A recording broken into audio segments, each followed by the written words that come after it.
आता इंधन तुटवड्यासंदर्भातल्या टॉप 9 बातम्या पाहूया। इंधन तुटवड्याच्या मुद्द्यावर इंडियन ऑइलचं स्पष्टीकरण आलेलं आहे। व्यावसायिक विक्री आणि खासगी पेट्रोल पंपांवरून रिटेल आउटलेट्स मागणी वळल्यामुळे लॉजिस्टिकवरती दबाव निर्माण झाल्याची माहिती आहे। वाहनात गरजेनुसार इंधन भरावं असं आवाहन आहे।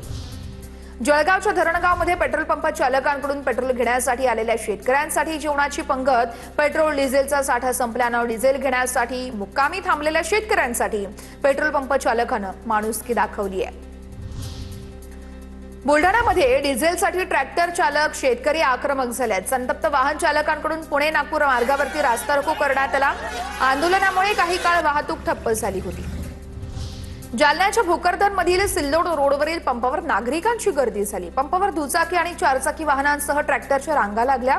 कॅन घेऊन शेतकऱ्यांची पेट्रोल पंपावर मोठी गर्दी झाली। डिझेल मिळत नसल्यानं शेतकऱ्यांची कामं खोळंबली आहेत। जालन्यातील बदनापूर या शहरात डिझेल भरण्यासाठी ट्रॅक्टर चालकांनी पंपावर सकाळपासूनच गर्दी केली।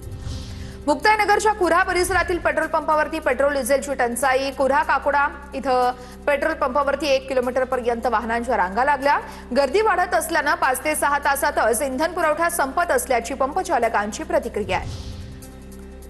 वाशिम शहरामध्ये आजही पेट्रोल पंप आणि डिझेलचा तुटवडा झाल्यानं पेट्रोल पंपावरती मोठं यावेळेस गर्दीचं चित्र बघायला मिळालं। वितरण सुरू असलेल्या पेट्रोल पंपावरती वाहन चालकांनी मोठ्या प्रमाणामध्ये गर्दी केली होती। परभणीमध्ये पेट्रोल पंपावरती वाहनांच्या रांगा लागल्यात। वसमत रोडवरील अमोल आणि जिओ पंपावरती कॅन घेऊन नागरिकांनी मोठी गर्दी केली होती।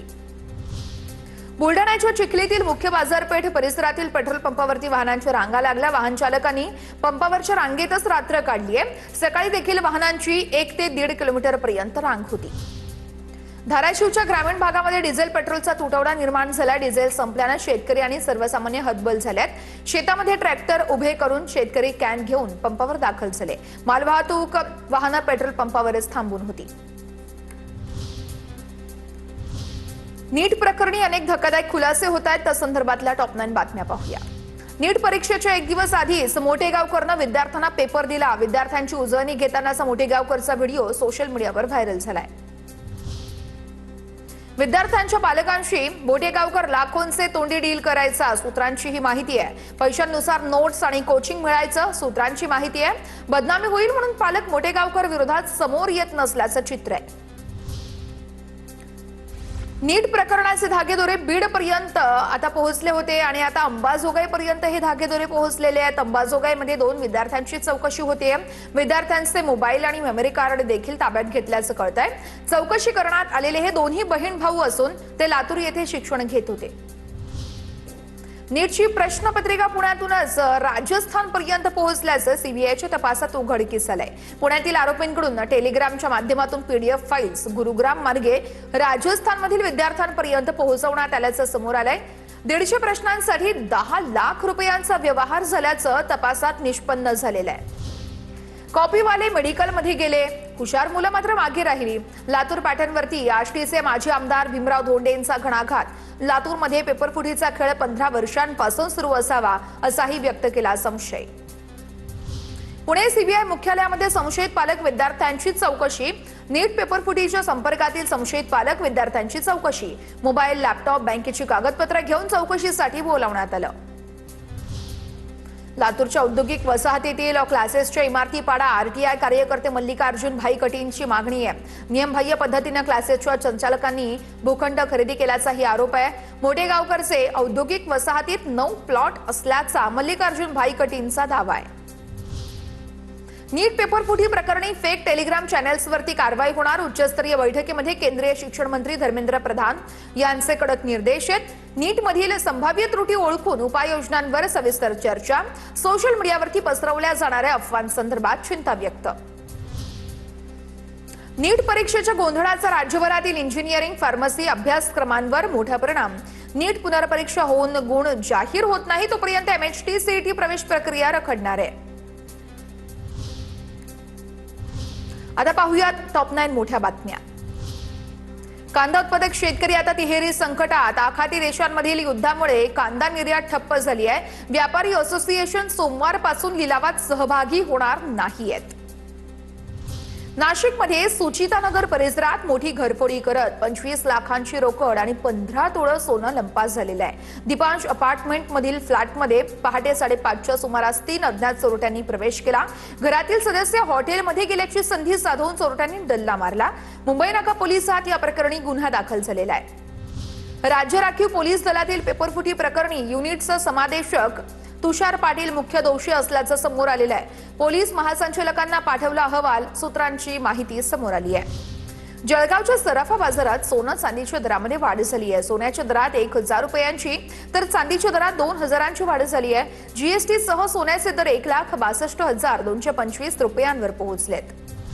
आंतरराष्ट्रीय बाजारात कच्च्या तेलाच्या किमती घसरण झालेली आहे। क्रूड ऑइलची किंमत $105 प्रति बॅरलवर पोहोचली आहे। भारतीय शेअर बाजारावर सकारात्मक परिणाम होण्याची त्यामुळे शक्यता वर्तवली जाते। युद्ध थांबवण्यासाठीच्या ठरावाला अमेरिकन सेनेटची प्राथमिक मंजुरी आहे। इराण विरोधातील युद्ध थांबवण्याच्या दृष्टीने अमेरिकेचं महत्त्वाचं पाऊल आहे।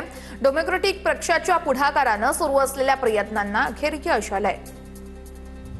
अमेरिका इराण दरम्यान 5 मुख्य मुद्द्यांवरून मतभेद कायम आहेत। होर्मुझची सामुद्रधुनी सह अणु कार्यक्रम, आर्थिक निर्बंध आणि नुकसान भरपाईच्या मुद्द्यावरून मतभेद आहेत। शांतता करारासाठी या 5 अटींवरून डेडलॉक आहे।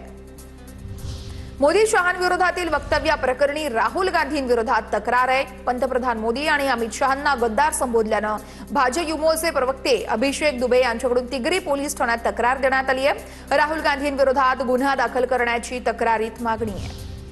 पश्चिम बंगालमध्ये सर्व मदरशांमध्ये वंदे मातरम सक्तीचं करण्यात आलेलं आहे। मदरसा शिक्षण संचालनालयाकडून अधिकृत आदेश जारी करण्यात आले आहेत। सरकारी अनुदानित आणि मान्यताप्राप्त सर्व मदरशांना आदेश लागू असतील।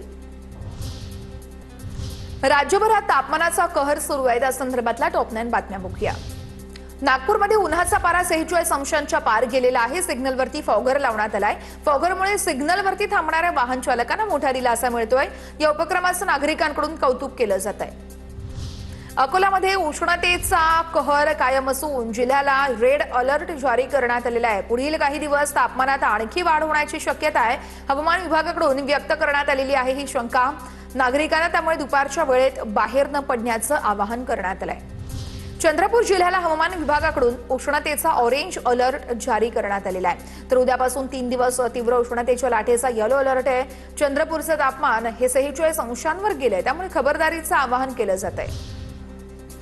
भंडारामध्ये उष्णतेचा कहर कायम असून तब्बल 45 अंश तापमानाची नोंद झाली आहे। प्रखर उन्हामुळे नागरिक हैराण झाले आहेत। शीतपेयांच्या दुकानांवर नागरिकांनी मोठी गर्दी केली आहे। वर्धा जिल्ह्यामध्ये उन्हाची तीव्रता वाढत असल्यानं उष्णतेच्या झळांनी नागरिक हैराण झालेले आहेत। नागरिकांच्या आरोग्याच्या तक्रारींमध्ये वाढ झाली आहे। प्रशासनाकडून नागरिकांना काळजी घेण्याचं आवाहन त्यामुळे केलं जात आहे। अमरावतीला उष्णतेचा रेड अलर्ट जारी करण्यात आलेला आहे। मागील काही दिवसांपासून तापमान 46 अंशांच्या पुढे गेल्यानं नागरिकांनी अत्यावश्यक कामाशिवाय घराबाहेर न पडण्याचं आवाहन प्रशासनाकडून केलं जात आहे। अहिल्यानगर जिल्ह्यामध्ये तापमानाचा पारा 42 अंशांपर्यंत पोहोचलेला आहे। शेतमजुरांनी छत्र्यांचा सहारा घेतलाय। शेतामध्ये सध्या फळबागांसाठी लागणारे रोपं बांधणीचं काम सुरू आहे।